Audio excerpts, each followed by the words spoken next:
En 1973, 10 nations européennes réunies dans le cadre de l'Agence spatiale européenne se sont lancées en coopération avec la NASA dans une ambitieuse aventure, la réalisation d'un laboratoire spatial habité réutilisable construit et financé par l'Europe. Voici l'histoire du Space Lab.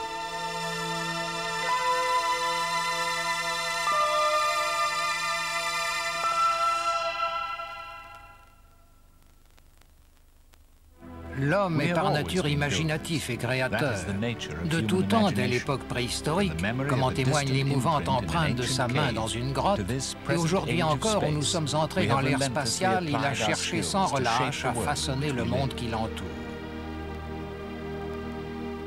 C'est sa détermination à réaliser ce qu'il croit pouvoir accomplir qui lui a permis de progresser.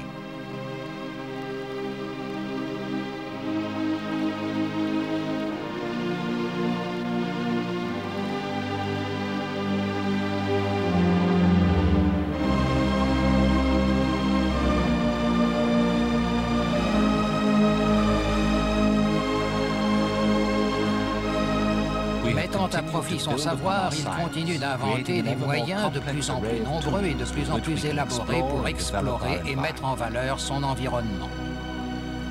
Ce sont les fruits de son esprit créatif et ce sont ces mains-là qui les ont utilisés pour lui ouvrir les voies d'un avenir spatial.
Dans cette conquête de l'espace, l'Agence spatiale européenne avait jusqu'ici axé son effort sur les véhicules spatiaux non habités.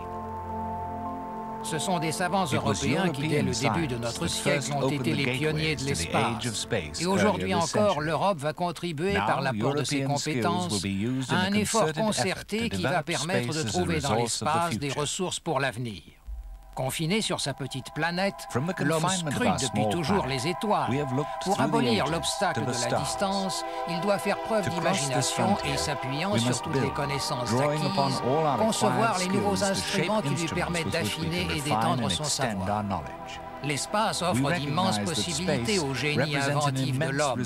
Mais pour les exploiter, il lui faut s'armer de moyens toujours plus sophistiqués, de nouvelles extensions de la main humaine. Vous voyez ici le Space Lab en cours d'assemblage dans le hall d'intégration d'Erno en République fédérale d'Allemagne.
Le Space Lab, c'est l'apport de l'Europe à un nouvel âge industriel.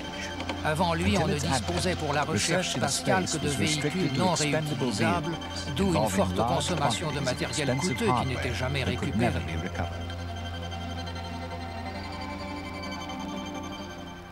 Conçu pour revenir sur Terre après chaque mission, le Space Lab offre à l'homme le moyen d'effectuer des recherches directement dans l'espace.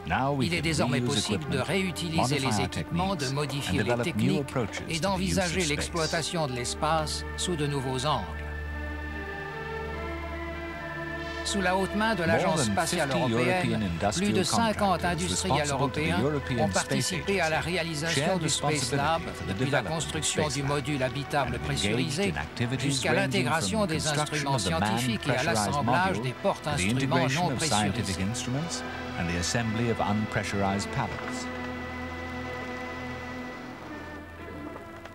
Pour la première fois, des scientifiques qui n'auront pas nécessairement subi un entraînement d'astronaute pourront travailler dans l'espace. On les appelle les spécialistes charge-utiles. 3 scientifiques européens participent dès maintenant au programme Space Lab. Le docteur Claude Nicolier, astronome suisse, assumera les fonctions de spécialiste mission. Les 2 autres, le Dr Ulf Merbold, physicien allemand spécialisé dans la physique de l'état solide, et le Dr Wubbo Ockels, spécialiste néerlandais de la physique nucléaire, ont été affectés comme spécialistes charge utile à la première mission du Space Lab. L'objectif du programme est de recréer dans l'espace les conditions et les moyens de travail d'un laboratoire terrestre bien équipé. Au cours de la première mission, les spécialistes charge utiles procéderont à quelques 70 expériences différentes conçues tant en Europe qu'aux États-Unis.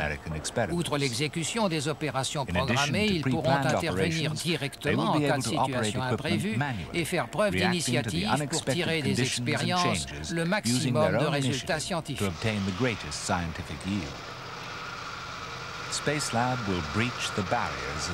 Pour pouvoir mettre en valeur les ressources que l'espace représente pour l'avenir, il nous faut obtenir une meilleure connaissance du milieu spatial impossible à acquérir sur Terre.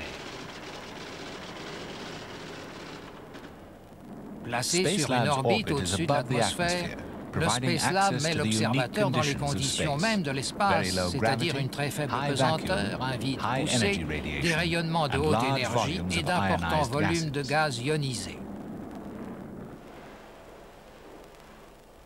La gamme des recherches prévues est très étendue. Des fours, par exemple, servant à chauffer des échantillons et à étudier les modifications des matériaux en apesanteur. On sait déjà que les processus de modification physique des planètes sont tout à fait différents en l'absence de pesanteur, mais il reste à explorer toutes les possibilités qui en découlent pour la science et les applications. Pour une bonne part, les équipements scientifiques ont été conçus spécialement pour le Space Lab, ainsi ce casque, qui servira à mesurer les réactions vestibulaires, a nécessité la miniaturisation de toute une gamme de matériel encombrant utilisé actuellement à des fins médicales.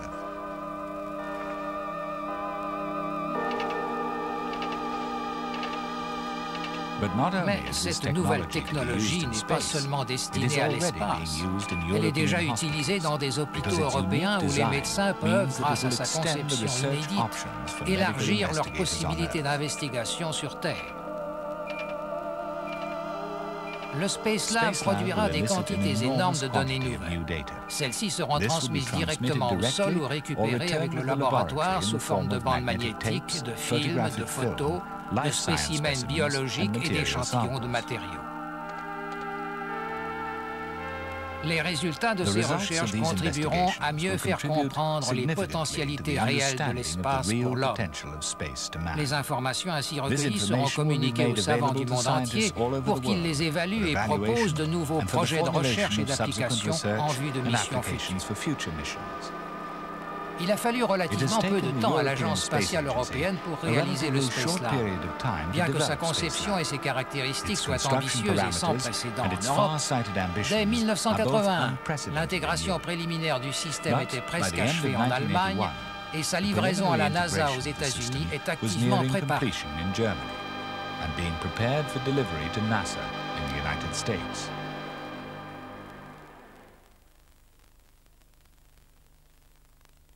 Le Space Lab est une structure modulaire susceptible d'être réutilisée de nombreuses fois. Il se compose d'un laboratoire pressurisé habité et d'une série de porte-instruments sur lesquels sont montés les matériels destinés à être exposés directement au vide spatial.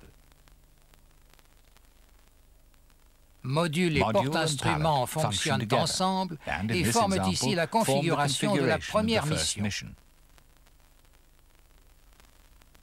Le module habité est équipé d'une série de bâtis amovibles. Les deux premiers abritent les sous-systèmes Space Lab de commande, d'alimentation électrique et de contrôle de l'environnement pour la vie à bord, ainsi que les calculateurs et le matériel de télécommunication avec l'orbiteur et la Terre. Le module contient également un établi, un pupitre d'affichage des données et un clavier servant à communiquer avec les expériences via le calculateur. Les autres bâtis sont réservés aux équipements scientifiques et peuvent entre autres contenir des fours, des incubateurs, des centrifugeuses ou un module de physique des fluides qui sont mis à la disposition de tous les utilisateurs du Space Lab. Des casiers de rangement sont prévus en faux plafond sous le plancher ou dans les bâtis eux-mêmes. Les principaux éléments du système de contrôle de l'environnement à bord sont logés sous le plancher à l'avant du module. Un sas ménagé dans le toit permet d'accéder à un certain nombre d'expériences exposées au vide et de les ramener à l'intérieur du module pressurisé en vue de leur préparation ou de leur modification. Le module est équipé d'une fenêtre de haute qualité optique qui permet de procéder à des observations scientifiques précises et il comporte des hublots d'observation dont l'un donne sur le porte-instrument.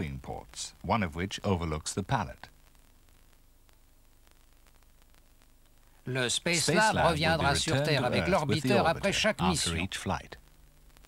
Sa configuration peut être modifiée en fonction des besoins des différentes missions et des objectifs de recherche visés. Il est possible d'utiliser un module court ou de s'en passer totalement et d'installer les équipements scientifiques sur une série de porte-instruments, auquel cas les dispositifs électroniques essentiels du Space Lab sont logés dans un igloo doté de systèmes de pressurisation et de régulation thermique. Un certain nombre d'équipements annexes peuvent être fournis aux utilisateurs du Space Lab. En voici un exemple important. Le système de pointage d'instruments monté lui-même sur un porte-instrument qui constitue une base stable pour pointer avec une haute précision de grands instruments de recherche comme les télescopes. La conception modulaire du Space Lab autorise de nombreuses configurations différentes. Pour la première mission, on utilise un module habité long et un porte-instrument. Après son intégration à Brême, le modèle de vol destiné à la première mission du Space Lab a été transporté au centre spatial Kennedy de la NASA en Floride pour intégration finale avec la charge utile et l'orbiteur de la navette Columbia. Des ingénieurs américains et européens travaillent maintenant côte à côte à faire du Space Lab un élément fonctionnel de l'ensemble navette-orbiteur. Il faut en effet raccorder les calculateurs, assurer la compatibilité des voies d'acheminement des données, vérifier les systèmes de contrôle de l'environnement à bord et de commande des expériences. Les expériences européennes ont déjà été intégrées en Europe, mais elles doivent maintenant être assemblées avec les expériences américaines de façon à constituer un ensemble fonctionnel, partie intégrante du Space Lab et de la navette. Il s'agit d'une procédure méticuleuse et de nombreux mois s'écoulent avant que cet ensemble soit prêt à être installé dans la soute de Columbia. L'installation terminée, Columbia et le Space Lab sont fixés au réservoir extérieur et aux fusées à poudre pour leur voyage dans l'espace.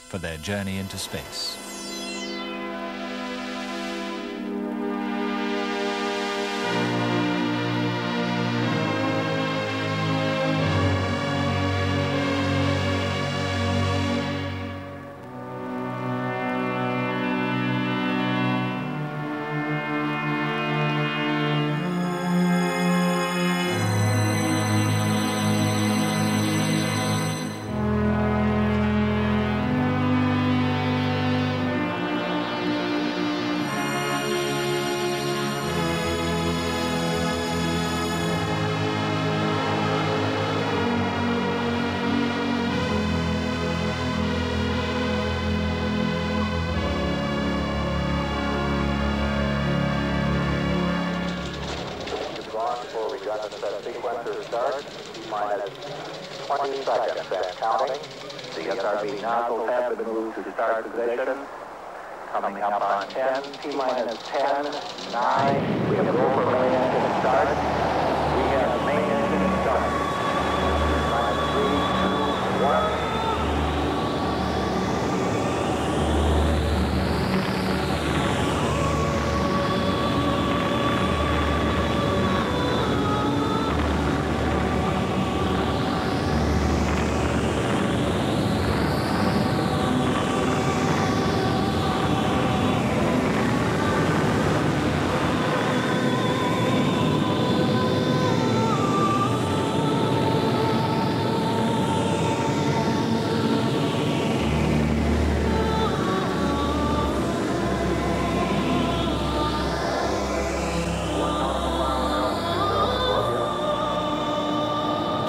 Après le lancement de Cap Canaveral, les deux fusées à poudre s'éteignent et se séparent.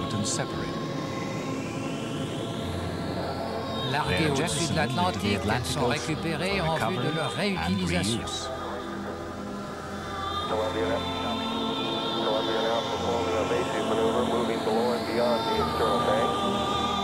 À bord de l'orbiteur, l'équipage contrôle les données sur la trajectoire, tandis que le système de manœuvre en orbite place Columbia sur une orbite basse calculée à l'avance, située à quelques 260 km au-dessus de la Terre. Les portes de la soute s'ouvrent lentement et c'est le début de la première mission du Space Lab. Ce vol va durer 10 jours.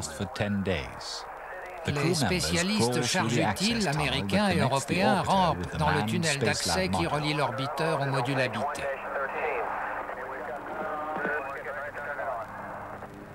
Une enveloppe thermique protège les structures critiques contre les températures extrêmes auxquelles elles sont exposées dans l'espace, tandis que l'orbiteur accomplit toutes les 90 minutes une nouvelle révolution autour de la Terre. Pour la première mission du Space Lab, Columbia emporte un équipage de 6 personnes, 2 pilotes, 2 spécialistes mission et 2 spécialistes charges utiles, le Dr Ulf Merbold, scientifique européen, et son homologue américain, le Dr Byron Lichtenberg. Le Dr Merbold et ses collègues européens et américains ont subi une longue période de préparation au programme Space Lab. Ces spécialistes doivent être familiarisés avec chacun des équipements et chacune des procédures expérimentales, car une fois en orbite, c'est de leurs compétences que dépend le succès de la mission. Les expériences sont variées, allant de l'étude des liquides manipulés sans récipient aux investigations sur le comportement du système vestibulaire en microgravité. À l'intérieur du module pressurisé, le programme scientifique est mis en route. L'équipage travaille selon un horaire rigoureux dont la préparation a exigé plusieurs années. La plupart des informations vitales sont transmises à la Terre dès qu'elles sont disponibles. Les transmissions se font entre l'orbiteur et les stations réceptrices des données au sol, soit directement, soit via le système de poursuite et de relais des données. Les données ainsi recueillies sont diffusées par le centre de contrôle Goddard de la NASA aux États-Unis.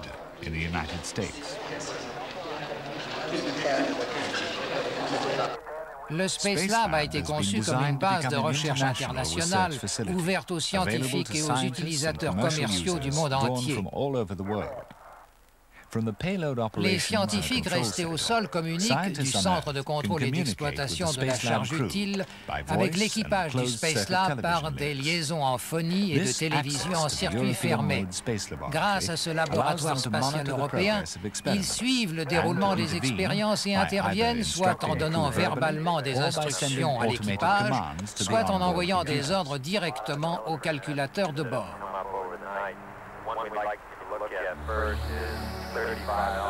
Après avoir achevé sa première mission de 10 jours, le Space Lab et Columbia se préparent à la manœuvre de retour.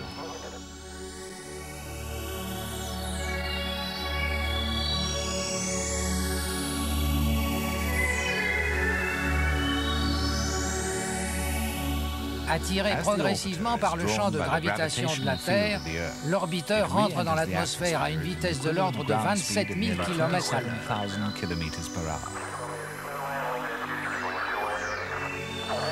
Protégé pendant sa rentrée dans l'atmosphère par son bouclier de tuyaux thermiques, Columbia, son vol accompli, se pose sur la piste de la base Edwards de l'armée de l'air américaine.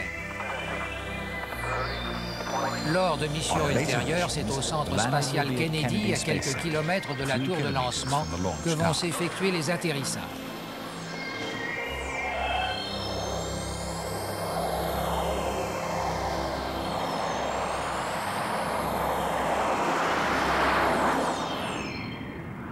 Le Space Lab est le premier laboratoire de recherche habité réutilisable dans l'histoire des vols spatiaux. D'ici l'an 2000, il entreprendra, toujours avec la navette, différentes missions en jouant sur toute la gamme de ses configurations. C'est un outil, un instrument d'investigation conçu par l'imagination de l'homme. Grâce à la multiplicité de ses moyens, nous allons pouvoir commencer à explorer les potentialités réelles de l'espace.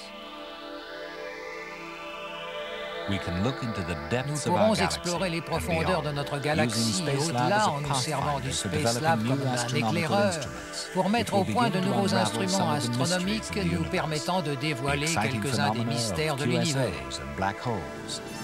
Le comportement de notre propre étoile, le Soleil, ne nous est encore qu'imparfaitement connu. La possibilité offerte par le Space Lab d'éprouver de nouvelles techniques de recherche nous ouvre de nouveaux champs d'exploration scientifique. Nous allons observer notre planète sous des angles différents, étudier le comportement de l'atmosphère, découvrir comment elle se renouvelle, ce qui l'affecte et les moyens de la protéger. À l'aide de techniques de télédétection nouvelles mises au point au moyen du Space Lab, nous allons dresser la carte de la surface terrestre avec une qualité de détail qui ne cessera de s'améliorer et de déceler des risques de pollution insoupçonnés. Nous tirerons parti des conditions de quasi-impesanteur pour pénétrer certains secrets du corps humain. Nous en apprendrons davantage sur le système immunologique, les modalités de division et de multiplication cellulaire. Nous en saurons plus sur le système vestibulaire, comment il contrôle notre sens de l'équilibre et ce qui le perturbe. Nous pourrons ainsi aborder sous un angle nouveau l'étude des maladies qui nous affectent et, à plus longue échéance, nous pourrons fabriquer de nouveaux médicaments made in space ou de nouveaux vaccins d'une pureté qu'il est impossible d'obtenir sur Terre. Dans l'espace, les substances en fusion se cristallisent avec un haut degré de perfection. Les liquides peuvent être manipulés sans l'aide de récipients, permettant d'obtenir des échantillons purs et des matériaux à haute résistance ultra légers peuvent être obtenus. C'est pour édifier cet avenir que l'Europe a construit le Space Lab. Avec l'expérience acquise, nous poserons un premier jalon en attendant l'époque où nous pourrons exploiter intégralement les possibilités de l'espace, époque qui culminera peut-être avec la réalisation d'usines gravitant sur orbite et la découverte de technologies nouvelles qui permettront d'explorer les confins les plus reculés de l'univers.